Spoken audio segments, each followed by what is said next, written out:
Kalena dhammat savanang etammang kalamutamang.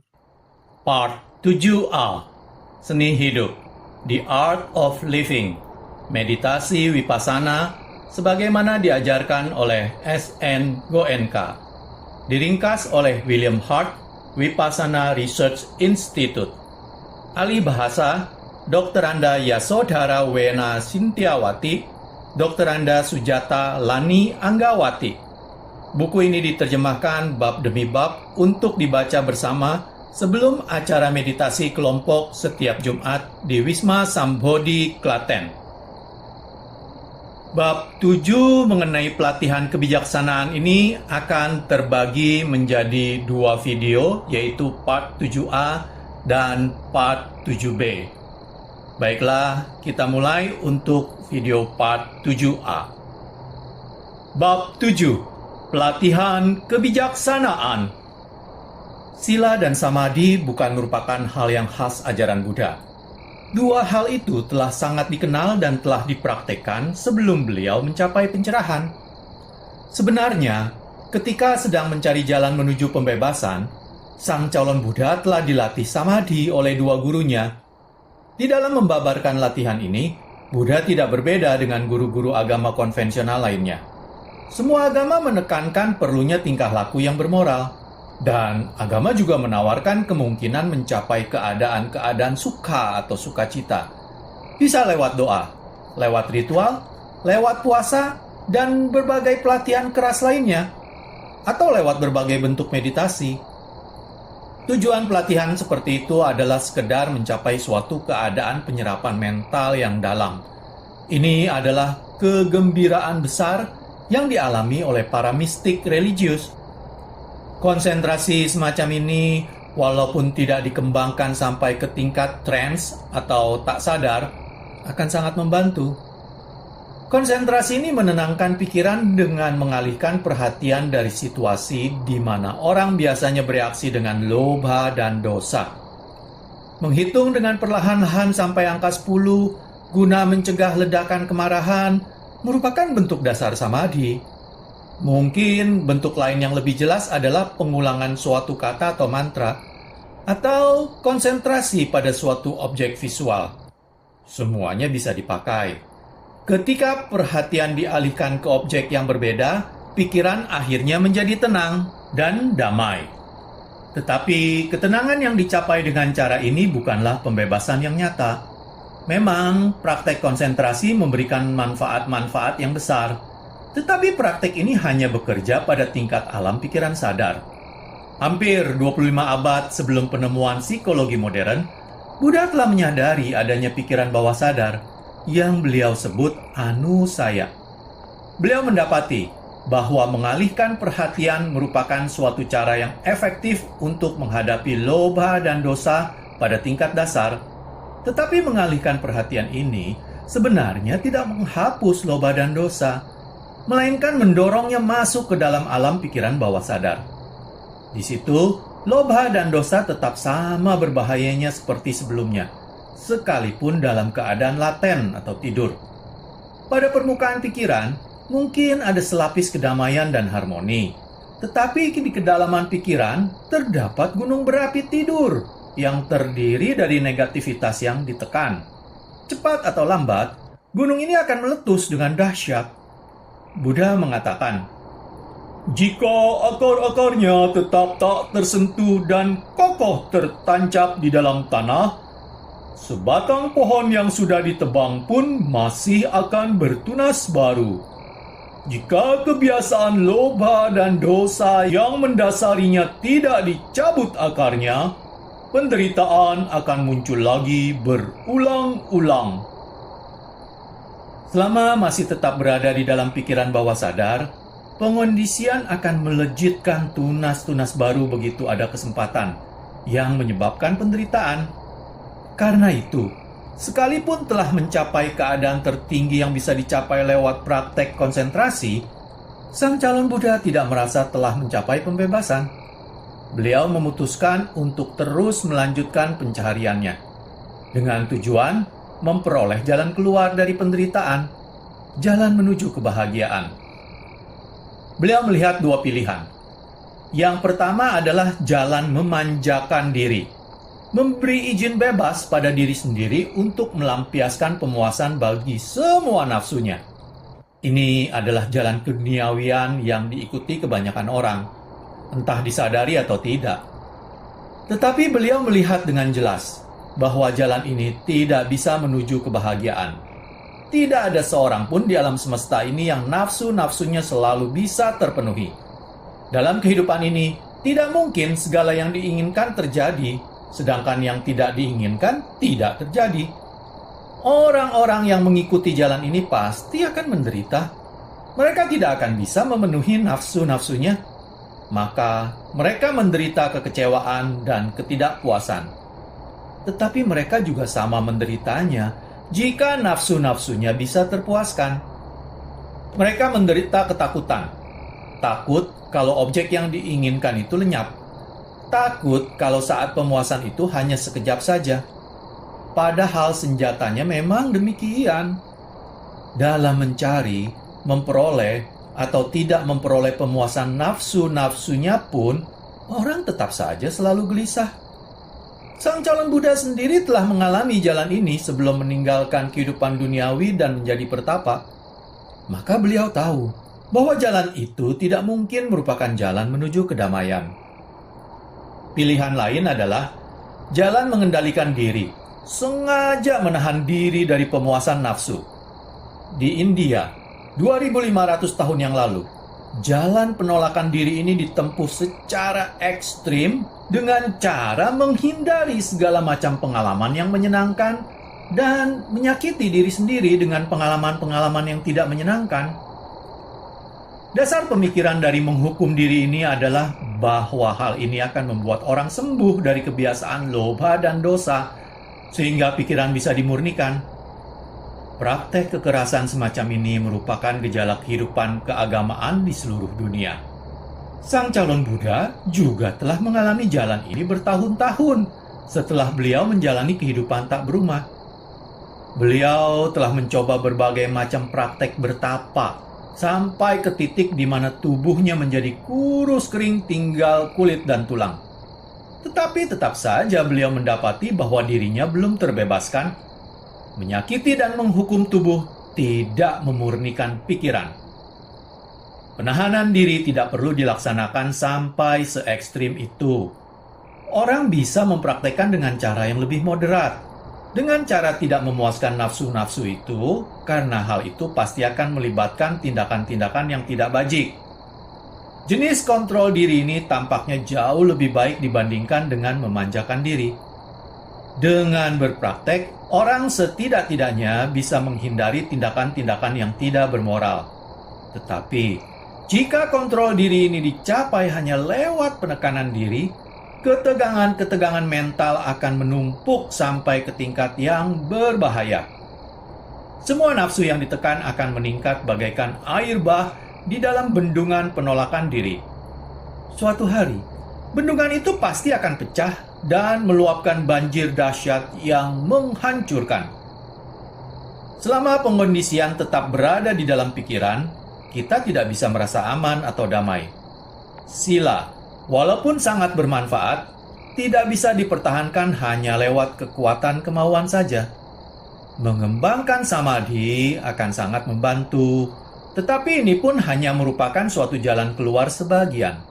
Samadhi tidak bisa bekerja pada kedalaman pikiran, tempat akar-akar masalah, akar-akar ketidakmurnian terletak. Selama akar-akar ini tetap terkubur di dalam alam pikiran bawah sadar, tidak mungkin ada kebahagiaan yang langgeng dan nyata. Tidak mungkin ada pembebasan. Jika akar-akar pengkondisian itu sendiri bisa dihilangkan dari pikiran, maka tidak akan lagi ada bahaya pemanjaan di dalam tindakan-tindakan yang aku salah atau tak bajik. Tidak perlu ada penekanan diri, karena dorongan untuk melakukan tindakan yang aku salah akan hilang. Karena terbebas dari ketegangan akibat penarikan atau penolakan, maka orang bisa hidup dengan baik. Untuk menghilangkan akar-akar itu, Dibutuhkan metode agar kita bisa menembus kedalaman pikiran untuk berhubungan dengan ketidakmurnian di tempat akar-akar itu bermula. Metode inilah yang ditemukan Buddha, pelatihan kebijaksanaan atau panya, yang membawa beliau pada pencerahan. Ini juga disebut Vipassana Bhavana, pengembangan pandangan terang ke dalam alam diri sendiri. Pandangan terang yang memungkinkan orang mengenali dan menghilangkan penyebab-penyebab duka. Inilah penemuan Buddha yang beliau praktekkan untuk pembebasannya sendiri. Ini pula lah yang beliau ajarkan kepada orang-orang lain selama hidupnya. Inilah elemen unik di dalam ajaran-ajaran beliau, elemen yang sangat penting. Berulang-ulang, Buddha mengatakan, jika didukung oleh sila, moralitas, samadhi, konsentrasi, akan memberikan buah yang sangat bermanfaat. Jika didukung oleh samadhi, panya, kebijaksanaan, akan memberikan buah yang sangat bermanfaat. Jika didukung oleh panya, pikiran akan menjadi terbebas dari semua kekotoran. Moralitas dan konsentrasi atau sila dan samadhi itu sendiri sangat bernilai. Tetapi tujuan sebenarnya adalah menuju kebijaksanaan. Hanya dengan mengembangkan panya, maka kita bisa menemukan jalan tengah sejati di antara ekstrim pemanjaan diri dan penekanan diri. Dengan mempraktekkan moralitas, kita menghindari tindakan yang menyebabkan bentuk-bentuk keresahan mental yang paling kasar. Dengan mengonsentrasikan pikiran, kita lebih jauh lagi menenangkan pikiran dan sekaligus membentuk pikiran menjadi suatu alat yang efektif untuk bisa memeriksa diri. Tetapi hanya dengan mengembangkan kebijaksanaanlah maka kita bisa menembus realita di dalam diri dan membebaskan diri kita sendiri dari segala ketidaktahuan dan kemelekatan. Dua bagian jalan mulia berunsur 8 tercakup pada latihan kebijaksanaan, pikiran benar dan pemahaman benar. Pikiran benar. Sebelum mulai Vipassana Bhavana, semua buah pikir tidak perlu berhenti di dalam meditasi. Berbagai buah pikir itu mungkin masih tetap ada. Tetapi, jika kesadaran bisa dipertahankan dari saat ke saat, itu sudah cukup untuk bisa mulai bekerja. Buah pikir mungkin tetap ada, tetapi sifat pola pikir menjadi berubah. Dosa dan lobha telah dijinakan oleh kesadaran napas. Pikiran setidak-tidaknya telah menjadi hening pada tingkat sadar dan telah mulai memikirkan tentang dhamma, tentang cara untuk bebas dari penderitaan. Kesulitan-kesulitan yang muncul pada permulaan kesadaran pernapasan sekarang telah berlalu, atau setidak-tidaknya telah sedikit tertanggulangi. Orang telah siap untuk langkah berikutnya, yaitu pemahaman benar. Pemahaman benar. Pemahaman benarlah yang merupakan kebijaksanaan sejati. Hanya memikirkan tentang kebenaran saja tidaklah cukup. Kita harus menyadari kebenaran itu sendiri. Kita harus melihat hal-hal seperti apa adanya, apa sebenarnya, bukan hanya seperti yang tampak. Kebenaran yang tampak memang merupakan suatu realita, tetapi realita ini harus kita tembus untuk mengalami realita tertinggi akan diri sendiri dan untuk menghilangkan penderitaan. Ada 3 macam kebijaksanaan.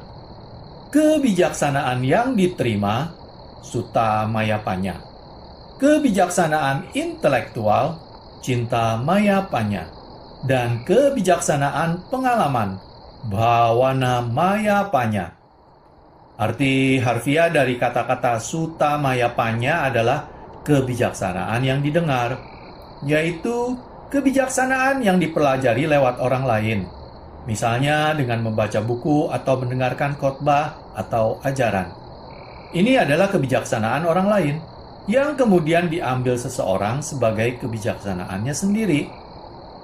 Penerimaan ini mungkin saja didasari oleh ketidaktahuan. Misalnya, orang yang hidup di dalam suatu komunitas dengan ideologi tertentu, sistem kepercayaan atau religi tertentu, mungkin menerima ideologi komunitas itu tanpa mempertanyakannya. Atau penerimaan itu mungkin juga karena lobha. Para pemimpin komunitas itu bisa saja menyatakan bahwa dengan menerima ideologi yang sudah terbentuk atau kepercayaan-kepercayaan tradisional, orang dijamin memperoleh masa depan yang indah. Mungkin mereka menyatakan bahwa semua orang yang percaya akan mencapai surga setelah kematian. Kegembiraan mengenai surga jelas sangat menarik, maka secara sukarela orang menerimanya. Atau penerimaan itu bisa juga karena takut. Para pemimpin itu mungkin melihat bahwa orang-orang meragukan dan mempertanyakan ideologi komunitasnya. Jadi, mereka memperingatkan agar orang mengikuti kepercayaan yang telah dipegang khalayak umum dan mengancam lewat hukuman yang mengerikan di masa depan jika orang-orang tidak sejalan. Mungkin mereka mengatakan bahwa semua orang yang tidak percaya akan masuk neraka setelah kematian. Jelas, tak ada orang yang ingin masuk neraka. Jadi orang-orang itu menelan segala keraguan dan menganut kepercayaan komunitas itu. Apakah diterima lewat iman buta, lewat lobha, atau karena takut? Tentu saja, kebijaksanaan yang didengar ini bukan kebijaksanaan orang itu sendiri, bukan sesuatu yang dialami oleh dirinya sendiri. Ini adalah kebijaksanaan pinjaman. Kebijaksanaan yang kedua adalah kebijaksanaan intelektual. Setelah membaca atau mendengar suatu ajaran tertentu, orang mempertimbangkannya dan memeriksa apakah ajaran itu benar-benar rasional, bermanfaat, dan praktis. Dan jika ajaran itu memuaskan pada tingkat intelektual, dia menerimanya sebagai yang benar. Namun, tetap saja ini bukanlah pandangan terangnya sendiri. Ini hanyalah intelektualisasi kebijaksanaan yang telah didengarnya. Jenis kebijaksanaan yang ketiga adalah yang muncul dari pengalaman pribadi seseorang, dari realisasi atau perwujudan kebenaran pribadi. Inilah kebijaksanaan yang dijalani oleh seseorang, kebijaksanaan sejati yang akan membawa perubahan di dalam kehidupan seseorang, karena sifat pikirannya menjadi berubah. Dalam urusan-urusan duniawi, kebijaksanaan pengalaman mungkin tidak selalu perlu atau cocok. Sudah cukup bila kita menerima peringatan orang lain bahwa api berbahaya. Sudah cukup bila kita menerima fakta lewat penalaran dengan mengambil kesimpulan. Kita gila jika nekat menerjunkan diri ke dalam api sebelum bisa menerima bahwa api bersifat membakar. Tetapi di dalam Dhamma, kebijaksanaan yang muncul dari pengalaman adalah penting, karena hanya inilah yang membuat kita bisa terbebas dari pengondisian. Kebijaksanaan yang diperoleh melalui mendengar dari orang lain, serta kebijaksanaan yang diperoleh lewat penyelidikan intelektual, memang sangat membantu jika bisa memberikan inspirasi dan membimbing kita untuk maju menuju panya yang ketiga, yaitu kebijaksanaan pengalaman. Tetapi, jika kita tetap puas hanya sekedar menerima kebijaksanaan yang didengar tanpa bertanya-tanya, hal ini akan menjadi suatu bentuk belenggu, suatu penghalang untuk mencapai pengalaman. Demikian juga, jika kita sudah puas hanya dengan merenungkan kebenaran, hanya dengan menyelidiki dan memahaminya secara intelektual saja, tanpa melakukan usaha untuk mengalaminya secara langsung, maka semua pemahaman intelektual kita malahan menjadi belenggu, bukannya alat untuk menuju pembebasan. Kita masing-masing harus mengalami kebenaran itu lewat pengalaman langsung, lewat praktek bawana. Hanya pengalaman yang dijalani inilah yang akan membebaskan pikiran. Tidak ada perwujudan kebenaran orang lain yang bisa membebaskan kita. Bahkan pencerahan Buddha sendiri pun hanya bisa membebaskan satu orang, Siddhartha Gautama. Paling-paling, fungsi realisasi seseorang bagi orang lain hanyalah menawarkan petunjuk-petunjuk untuk diikuti. Namun toh akhirnya, kita masing-masing harus melakukan kerja itu sendiri. Seperti yang dikatakan Buddha, engkau harus bekerja sendiri. Mereka yang telah mencapai tujuan hanya menunjukkan jalan. Kebenaran bisa dijalani, bisa dialami secara langsung hanya di dalam diri sendiri. Apapun yang berada di luar selalu mempunyai jarak dari diri kita. Hanya di dalam dirilah kita bisa memiliki pengalaman realita yang nyata, langsung, dan hidup. Dari 3 jenis kebijaksanaan itu, 2 yang pertama bukanlah hal yang khusus dalam ajaran Buddha. Keduanya telah ada di India sebelumnya, dan bahkan pada zaman Buddha sendiri, ada orang yang menyatakan telah mengajarkan apapun yang beliau ajarkan. Sumbangan unik Buddha kepada dunia adalah jalan untuk mewujudkan kebenaran itu secara pribadi, sehingga berkembanglah kebijaksanaan pengalaman, bhawana maya panya. Cara untuk mencapai realisasi kebenaran langsung ini adalah teknik Vipassana Bhavana. Vipassana Bhavana. Vipassana sering dilukiskan sebagai suatu kilatan pandangan terang, suatu intuisi kebenaran tiba-tiba. Deskripsi ini memang benar, tetapi sebetulnya ada suatu metode langkah demi langkah yang bisa digunakan para meditator untuk maju sampai ke titik mereka mampu memiliki situasi semacam itu. Metode ini adalah Vipassana Bhavana, pengembangan pandangan terang, yang umumnya disebut meditasi Vipassana. Kata passana berarti melihat. Jenis visi biasa yang kita miliki dengan mata terbuka. Vipassana memiliki arti visi khusus, pengalaman realita di dalam diri sendiri. Ini dicapai dengan mengambil sensasi di dalam diri secara sistematis yang tidak dibarengi nafsu. Pengamatan ini akan membuka tabir realita keseluruhan tentang materi dan batin. Mengapa digunakan sensasi atau wedana? Pertama, karena lewat sensasilah kita mengalami realita secara langsung. Kecuali ada sesuatu yang kontak dengan 5 indera fisik atau pikiran, bagi kita sensasi tidak ada. Indera ini adalah gerbang-gerbang kita untuk berhadapan dengan dunia, dasar-dasar untuk semua pengalaman. Dan bila mana sesuatu muncul dari kontak dengan 6 dasar indera, maka suatu sensasi muncul.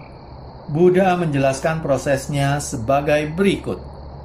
Jika seseorang mengambil 2 ranting dan menggosok-gosokkan ranting itu, maka dari gesekan itu muncul panas yang menghasilkan percikan api.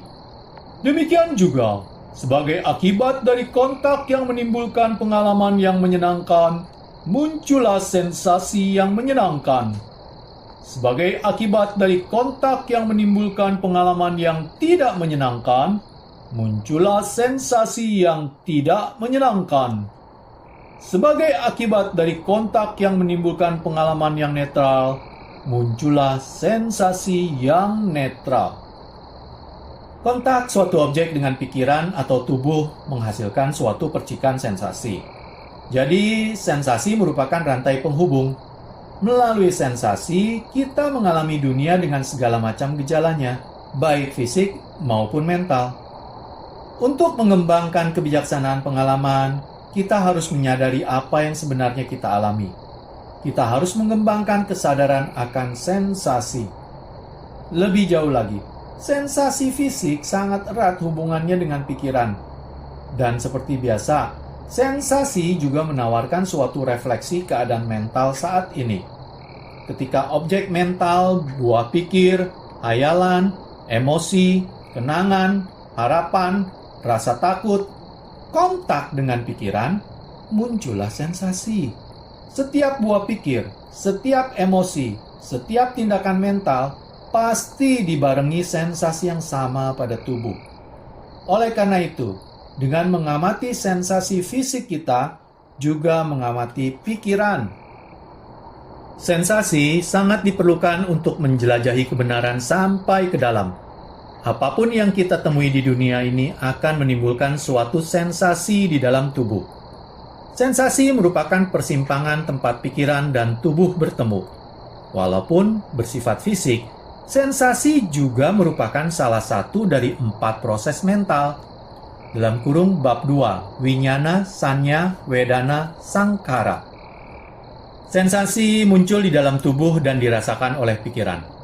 Di dalam tubuh yang mati atau barang tidak hidup memang tidak ada sensasi, karena pikiran tidak ada. Jika kita tidak sadar akan pengalaman ini, penyelidikan akan realita tetap saja tidak lengkap dan hanya bersifat permukaan saja. Ibaratnya, bila kita ingin membebaskan kebun dari rumput-rumput liar, kita harus sadar akan akar-akar yang tersembunyi dan fungsi vitalnya. Demikian juga, bila kita ingin memahami alam kita sendiri dan menanganinya dengan benar, kita harus sadar akan sensasi. Karena biasanya, keberadaan sensasi tetap tersembunyi dari kita. Sebenarnya, sensasi muncul setiap saat di seluruh tubuh. Setiap kontak, baik mental maupun fisik, menghasilkan sensasi. Setiap reaksi biokimia menyebabkan munculnya suatu sensasi. Di dalam kehidupan biasa, pikiran sadar kurang memiliki fokus yang diperlukan untuk menyadari semua sensasi, kecuali sensasi yang paling keras. Tetapi jika kita telah menajamkan pikiran melalui praktek kesadaran akan napas atau anapanasati, sehingga indria kesadaran berkembang, kita menjadi mampu mengalami secara sadar realitas setiap sensasi yang berada di dalam diri. Di dalam praktek anapanasati, kita berusaha mengamati rasa alami, tanpa mengontrol dan mengaturnya.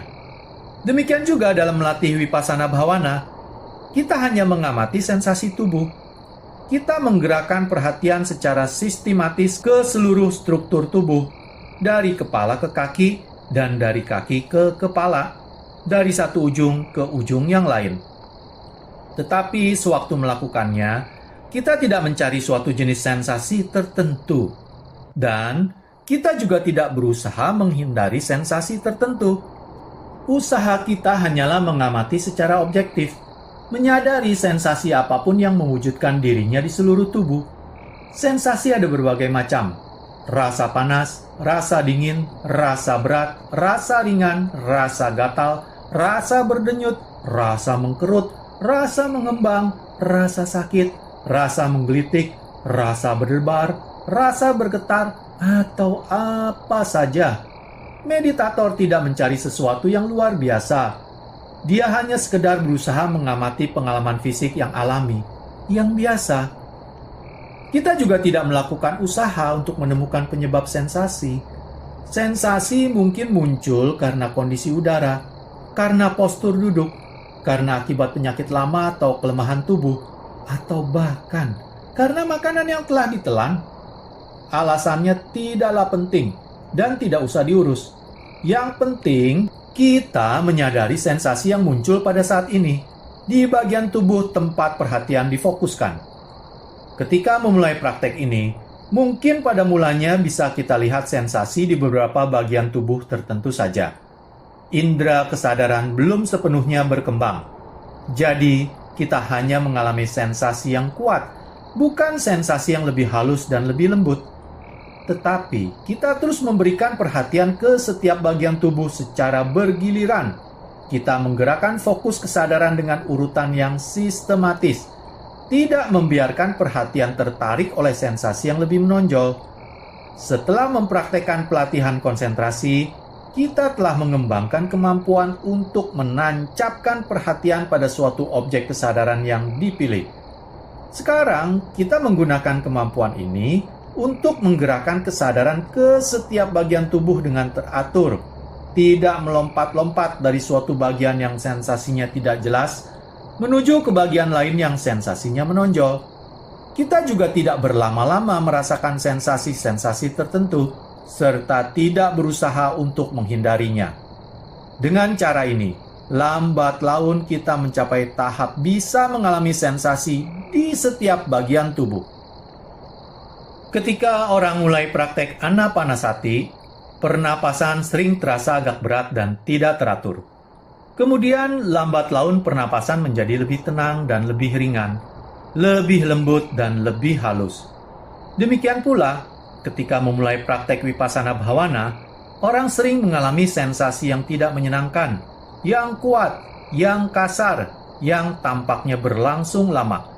Pada saat itu, emosi yang kuat atau buah pikir atau kenangan yang telah lama dilupakan mungkin muncul. Dan bersamanya, muncullah ketidaknyamanan mental atau fisik, bahkan rasa sakit. Penghalang-penghalang seperti loba, dosa, kemalasan, keresahan, dan keraguan yang menghalangi kemajuan seseorang selama praktek anapanasati sekarang mungkin muncul kembali dan menjadi amat kuat. Akibatnya, orang sama sekali tidak mungkin mempertahankan kesadaran akan sensasi. Jika dihadapkan dengan situasi seperti ini, orang tidak memiliki pilihan lain kecuali kembali ke praktek anapanasati untuk sekali lagi menenangkan dan menajamkan pikiran. Saya akhiri sampai di sini dahulu pembacaan bab 7 di video part 7a ini. Pada video part 7b, saya akan melanjutkan dan menyelesaikan pembacaan bab 7 ini hingga selesai. Terima kasih.